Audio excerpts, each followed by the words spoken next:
بابای گدو مبارک شود. زنده باشید. ما چندین سال که با شما نام خورده ایم، بازم خرسندی بالای خرسندی باشد.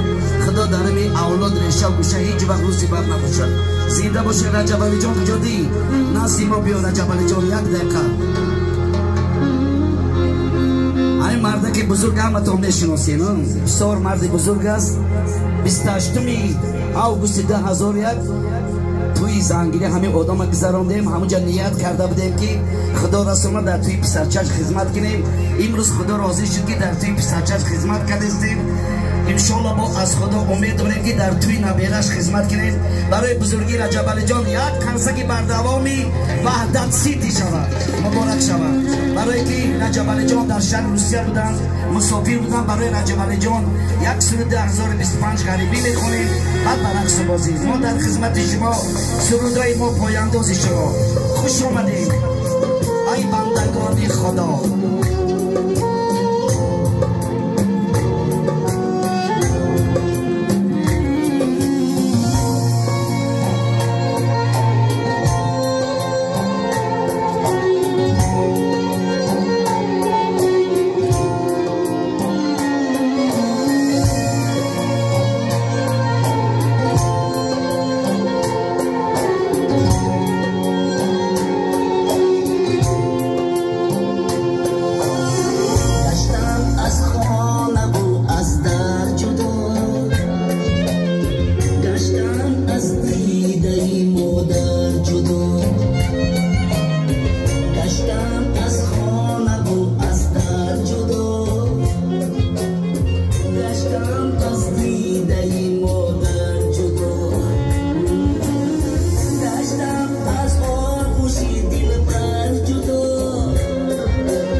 شهر هستی مسافرم یک قلسه که بردوام شود زنده باشه ما در خدمت شما